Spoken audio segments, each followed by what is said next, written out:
Oke guys, sebelum melanjutkan, jangan lupa like dan komen. Dan yang baru bergabung, jangan lupa subscribe dan aktifkan loncengnya.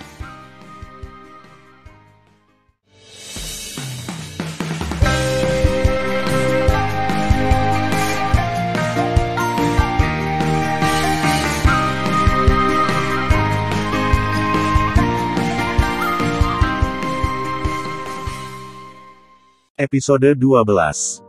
Melanjutkan cerita sebelumnya. Pada saat ini, kepala Tan Yun menjadi kosong. Mencium aroma Fang Zixi seperti wewangian perawan, jantung Tan Yun hendak melompat ke tenggorokannya. Saat Tan Yun sudah tenang, Fang Zixi yang begitu menawan bibirnya telah meninggalkannya. Suara mendesing. Dengan rok terbang, Fang Zixi bangkit di udara dan melayang ke kehampaan. Menatap Tan Yun, air mata jatuh di matanya yang indah dan berteriak, "Aku akan menunggumu kembali." Kemudian Fang Zi terbang ke Pulau Dewa Gerbang Tianmen tanpa melihat ke belakang. Melihat punggung Fang Zixi setelah pergi, Tan Yun merasakan setetes air mata di wajahnya saat dia dalam keadaan linglung. Dia tahu itu air mata Fang Zixi.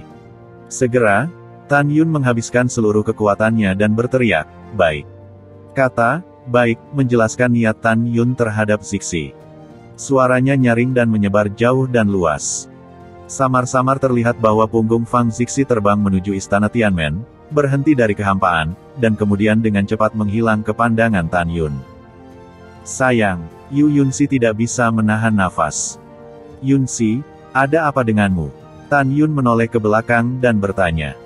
Yu Yunxi menutupi kehilangan di hatinya dengan sangat baik.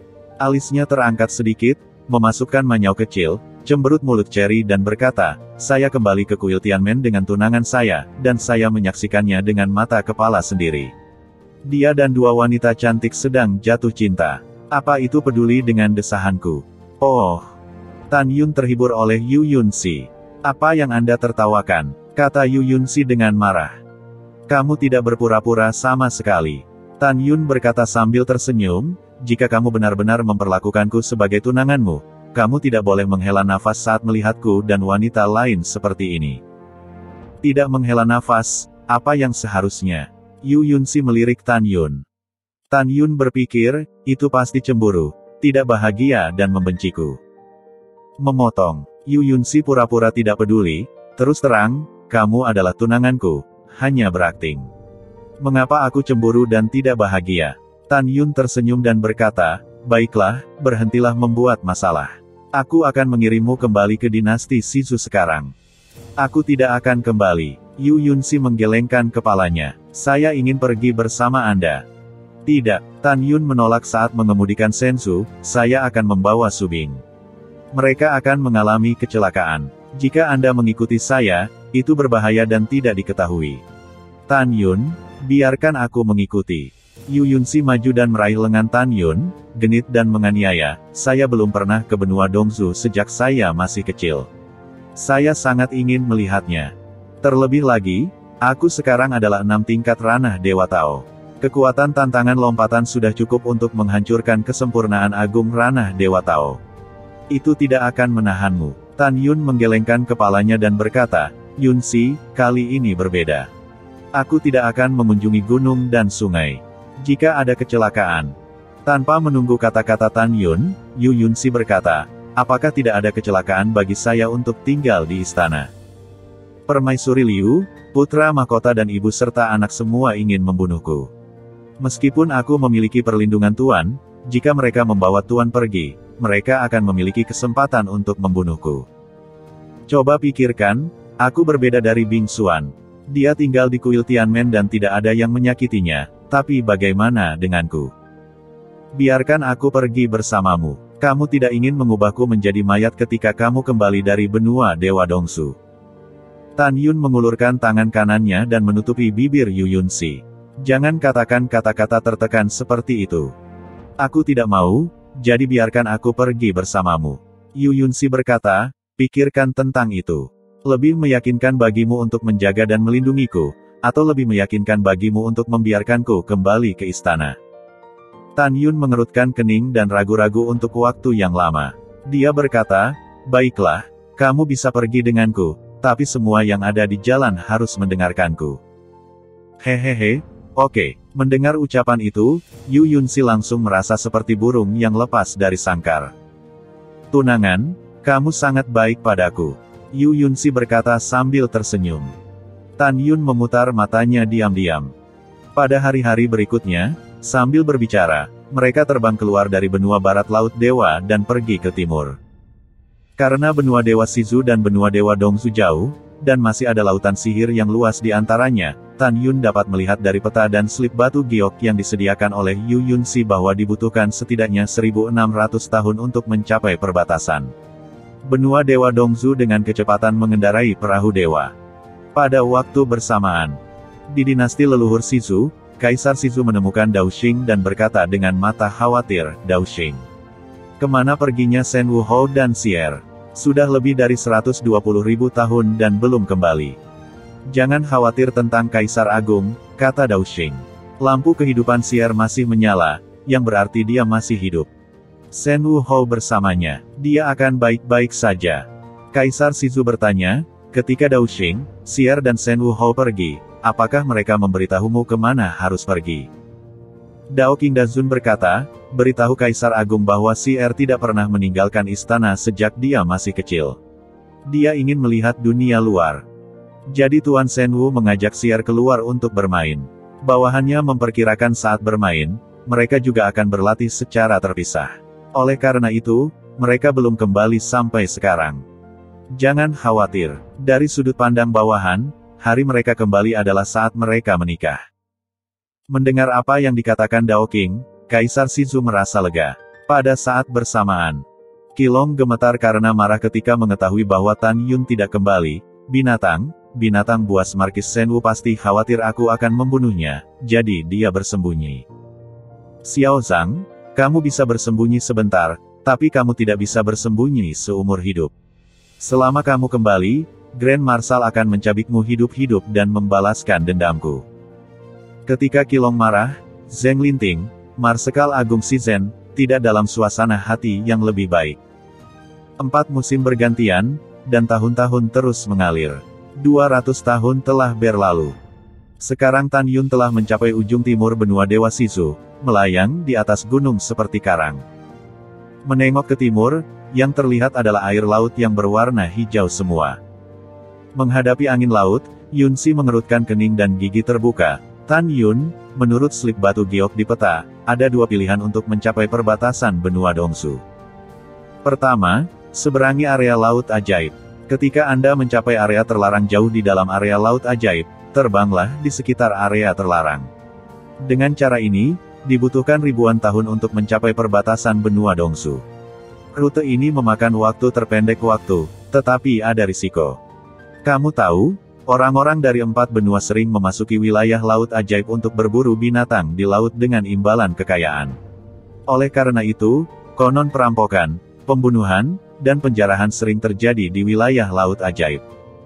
Kedua, kita melewati wilayah laut ajaib dan menyusuri sepanjang perbatasan benua Shizu, pertama ke perbatasan benua Nanzu, dan terakhir ke perbatasan benua Dongzu. Dengan cara ini, risikonya akan diminimalkan, tetapi masalah barunya adalah dibutuhkan setidaknya 3000 tahun untuk mencapai perbatasan benua Dongzu dari sini, dengan kecepatan sensu kita. Bagaimana memilih? Aku mendengarkanmu. Setelah mendengar pidatonya, Tan Yun berpikir sedikit dan berkata dengan tegas, seberangi lautan iblis. Oke, kalau begitu kita akan menyeberangi lautan iblis. Setelah Yu Yunxi mengatakan sesuatu, dia memikirkannya dan melakukan keterampilan mengubah penampilan. Segera, bopeng muncul di wajah yang bisa dipatahkan dengan meniup peluru. Melihat mata terkejut Tan Yun, mata Yu Yunxi tersenyum seperti bulan sabit. Orang-orang mendengar bahwa wilayah lautan iblis sangat kacau. Meskipun orang telah mengubah penampilan mereka, saya masih takut dirindukan oleh orang lain. Jadi aku akan membuat diriku jelek untuk melindungimu. Tan Yun terdiam menatap sudut mulutnya, kamu sedikit jelek. Bagaimana kamu bisa melindungiku? Yu Yunxi memutar matanya, menurutmu, jika aku menunjukkan wajah asliku, seseorang akan merampokku saat itu. Tidak melindungiku. Jika kamu bertemu pria yang kuat, kamu tidak bisa melindungiku. Mungkin kamu diam. Bukankah itu yang aku lakukan untuk melindungimu? Keringat. Tan Yun menggelengkan kepalanya. Oke, putri ketujuh, apa yang kamu katakan itu benar. Hehehe, tentu saja. Yunsi tersenyum. Oke, ayo pergi. Ya, Tan Yun menjawab, mengemudikan Senzu, menghadap angin laut, ke langit lautan sihir. Wah, indah sekali. Tan Yun, ini pertama kalinya aku melihat wilayah laut yang lebih luas dari laut benua Sisu. Aku sangat senang. Tan Yun, lihat, apakah itu pelangi? Petik 2. Dalam 6 bulan berikutnya, kegembiraan Yu Yun dan Si terdengar dari waktu ke waktu di Senzu. Tan Yun memandang Yu Yunsi dan tersenyum seperti bunga, sedikit terganggu. Mungkin Yu Yunsi sangat senang dia menari di Senzu. Dia seperti kupu-kupu yang menari dengan anggun. Tiba-tiba, Tan Yun mengerutkan kening dan merasakan niat membunuh yang dingin diselimuti lautan awan yang luas. Dilihat dari nafasnya, ada 9 orang yang semuanya berada di ranah Dewa Tao. Berhenti. Dengan nafas dingin yang tak terbantahkan, segera, 9 pria parubaya kekar menghalangi jalan Senzu di udara.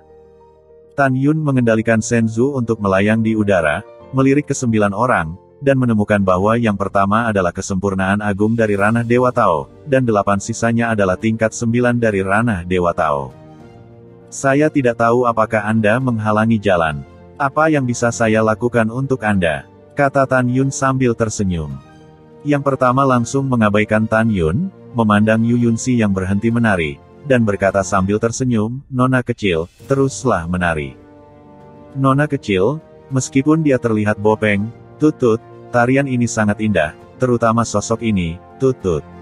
Cembung ke depan dan melengkung ke belakang, yang membuat orang melamun. Pada saat ini, salah satu pria parubaya berbisik, Bos, meskipun gadis ini bertubuh bagus, wajahnya bopeng. Kamu bisa melakukannya.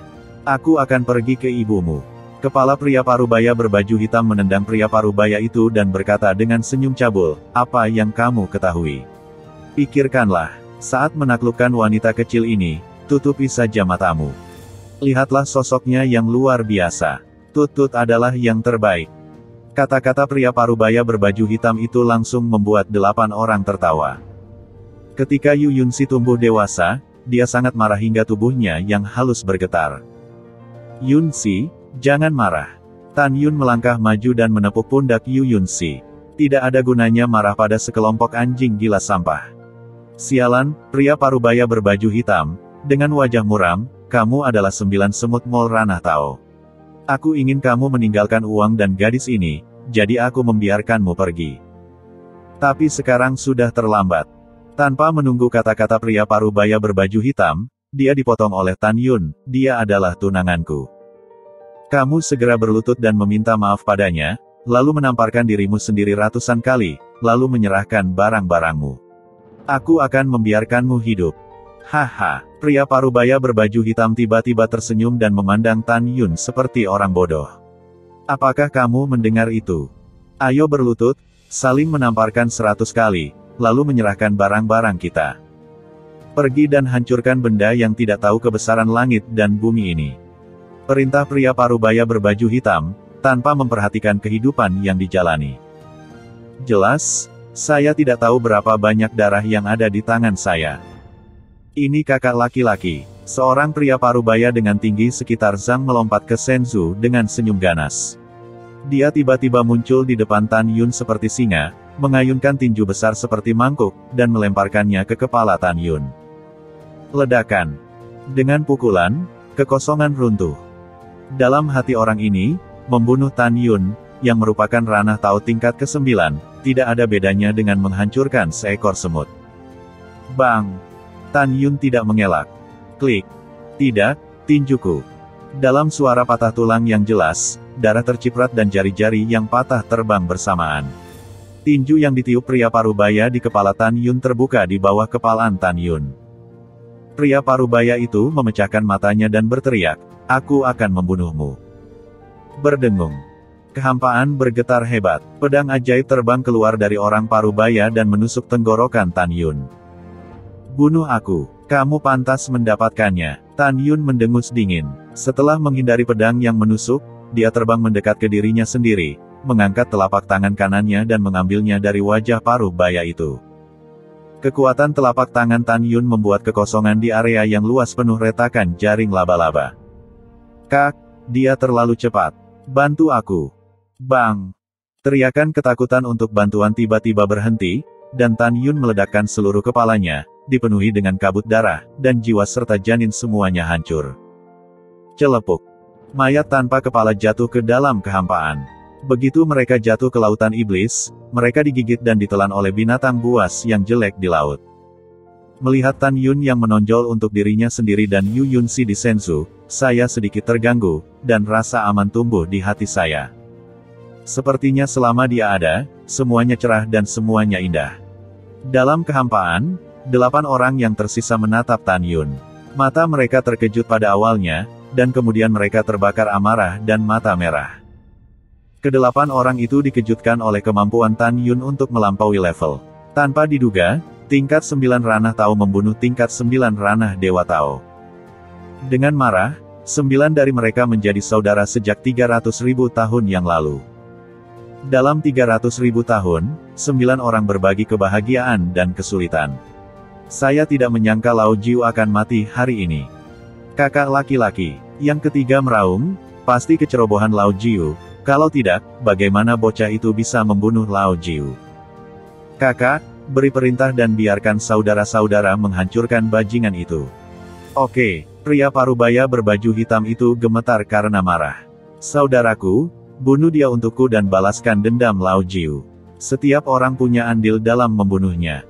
Ini kakak laki-laki. Yang ketiga memutar tangan kanannya, memegang pedang lebar, dan menelan Tan Yun dengan cahaya pisau setinggi puluhan ribu kaki di kehampaan yang runtuh. Wosh, wosh. Wah, wah, wah.